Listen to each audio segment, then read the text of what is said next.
In 1927, 29 of the top physicists gathered at the prestigious Solvay conference in Brussels.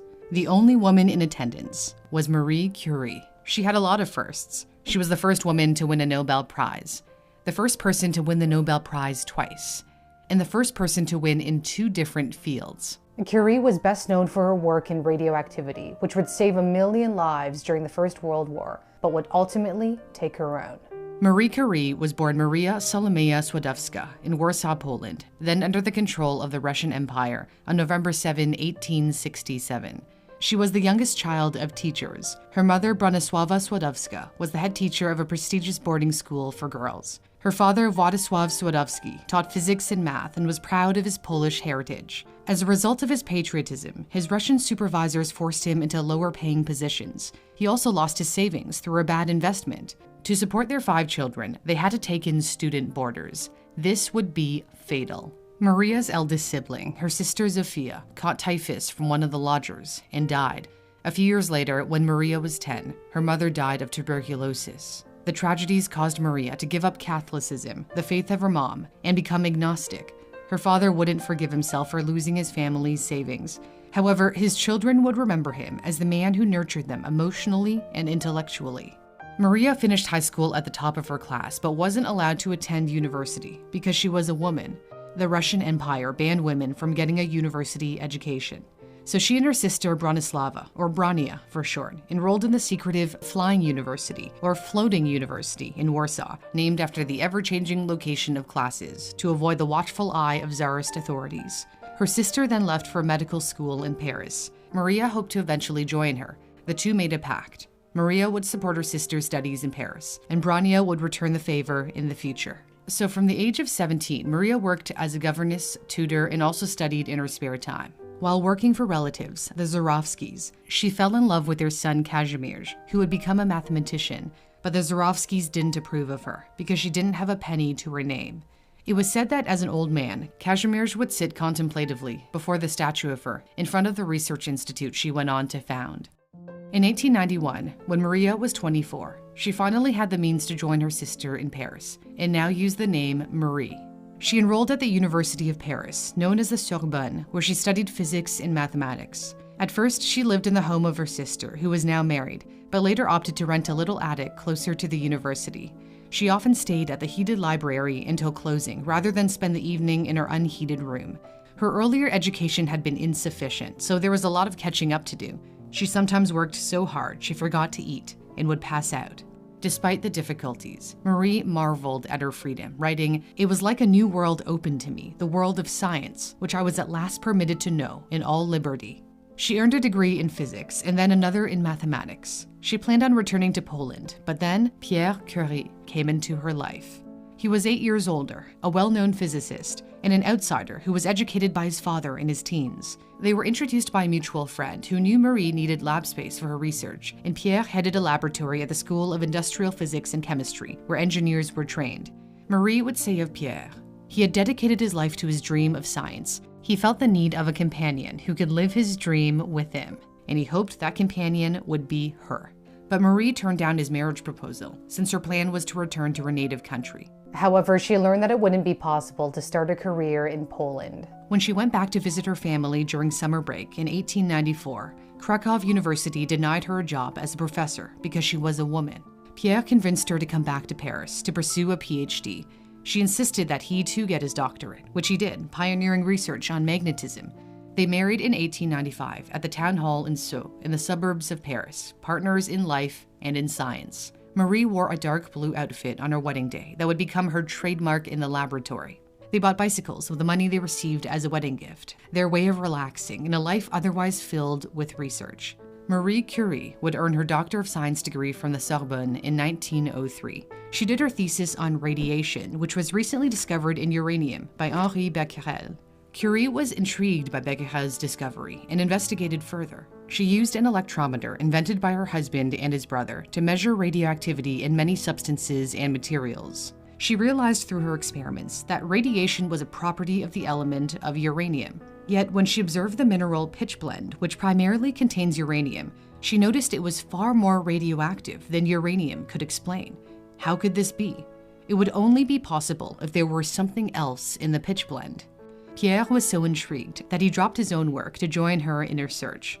They ground up tons of pitch blend and discovered an element that was 400 times more radioactive than uranium, polonium, named after her country of birth.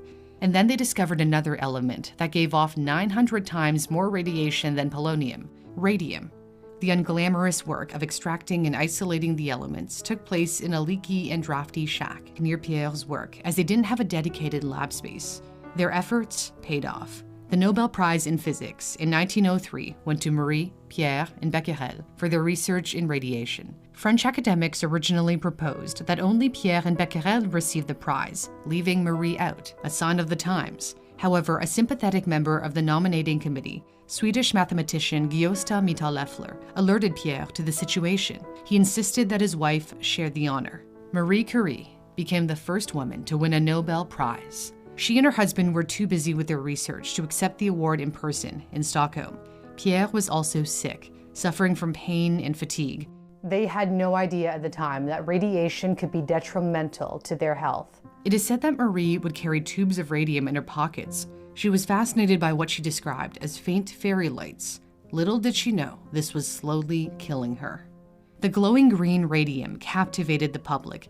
It would be a key element in early cancer treatment and would also find its way into everyday products, toothpaste with the promise of benefiting teeth, and facial creams in the belief that it would firm muscles and smooth out wrinkles. The element was so popular that in the 1920s, a single gram of radium cost more than $100,000, well over $1 million today. The Curies could have tried to patent radium and cash in big time, but they didn't. Marie declared, "Radium is a chemical element, a property of all humans."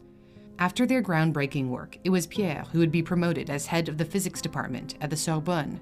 Yet he still didn't have a proper lab. Pierre complained, and the university relented. However, he would never get his dream of working in a new laboratory because tragedy struck less than 2 years after the birth of their second daughter. On a rainy day in April 1906, Pierre was walking across the Rue Dauphine when he was run over by a horse and carriage. He died instantly. Pierre's father implied that his son's preoccupation with his own thoughts contributed to his death. Marie was offered his academic post at the Sorbonne instead of accepting a widow's pension. She became the first female professor in France. Hundreds of people lined up outside the university, hoping to attend her first lecture. The period following her husband's death would be the most difficult of her life. In 1911, the French Academy of Sciences, the gathering place for prominent scientists, rejected her for membership when she put herself forward for a vacant seat. They passed her over for physicist and inventor Édouard Branly. Many suspected it was because she was an immigrant and a woman. Despite getting snubbed by the Academy, she went on to win something even greater later that year. A second Nobel Prize, this time in chemistry, for the discovery of polonium and radium, the isolation of radium, and the study of the nature of that remarkable element. But the buzz around her wasn't great. The French press was all over her affair with her husband's former student, physician Paul Langevin, who was married but estranged from his wife. She was labeled as a homewrecker and even warned that it might be best if she didn't pick up the prize in person. Curie sank into a deep depression, only to be slowly pulled out with the support of a fellow scientist. Albert Einstein struck up a friendship with Curie at the first Solvay conference in 1911. He wrote her a letter of encouragement during this dark period. "I am impelled to tell you how much I have come to admire your intellect, your drive, and your honesty."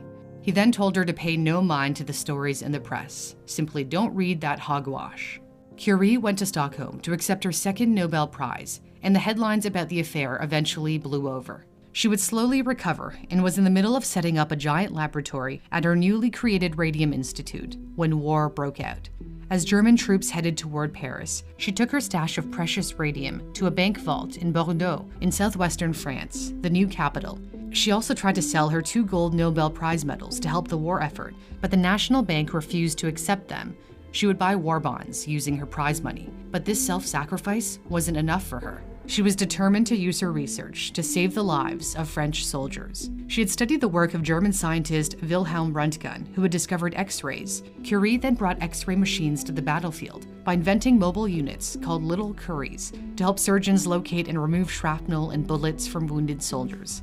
She and her daughter Irene trained 150 women to drive these little cars and drove one herself despite the danger. Curie also oversaw 200 radiological rooms in field hospitals. It's estimated that by the end of the war, her efforts saved the lives of 1 million men, but may have cost her her own. Curie knew that overexposure to X-rays would pose risks to her health, but there wasn't any time to improve on safety practices. Years later, she would die of aplastic anemia, a blood disease likely due to exposure to large amounts of radiation over her lifetime. Despite her humanitarian efforts, the French government never gave her any official recognition, whereas she was gaining increasing fame abroad. In 1921, US President Warren Harding invited her to the White House and gave her a gift of 1 gram of radium to aid in her research. The French government was apparently embarrassed by the fact that they gave her no distinctions, so before that trip to DC, they offered her the country's most distinguished honor, the Légion d'honneur, the Legion of Honor. She declined. During her later years, she headed the Radium Institute, later the Curie Institute in Paris, and opened another in Warsaw, where her sister Brania became the director. Both remain major research institutions to this day. She was already in ill health by then. On July 4, 1934, Curie died at the age of 66 at a sanatorium in the town of Passy in eastern France. She didn't live to see her daughter Irene win her own Nobel Prize in chemistry a year later for the artificial creation of new radioactive elements, sharing it with her husband, physicist Frédéric Joliot. Curie was buried at a cemetery in Sceaux, the suburbs of Paris where she married, and where her husband lay. In 1995, both were moved to the Panthéon in Paris, the resting place for many distinguished French citizens, like Victor Hugo, Rousseau, and Voltaire. Curie was the first woman to be honored in the Panthéon on her own merits. Her remains remained radioactive, so they were placed in a coffin lined with nearly 1 inch of lead. Even her papers are still radioactive today. Anyone who wants to examine them must wear protective gear and sign a waiver. Curie's tireless work was surpassed only by her fight to overcome the barriers in her way to become one of the greatest scientists of all time. It wasn't only her work that was impressive, but also her work ethic. If you're eager to learn more, my sponsor Skillshare can help you learn new skills. Skillshare is an online community with thousands of inspiring classes on a wide variety of topics, and it's free to try out with the link in my description. YouTuber and Dr. Ali Abdel takes you through his secrets of how to study effectively. I would ask myself, does this make sense, firstly? And secondly, could I explain this to a 5-year-old? There are classes on everything from how to put a story together from start to finish with MKBHD, how to edit videos, and even how to take professional photos with your iPhone. What I really like is that each class is broken down into short sections, there are no ads, and no tests. And again, Skillshare is completely free to try out for a month if you use the link in my description. Thanks so much for watching. For Newsthink, I'm Cindy Palm.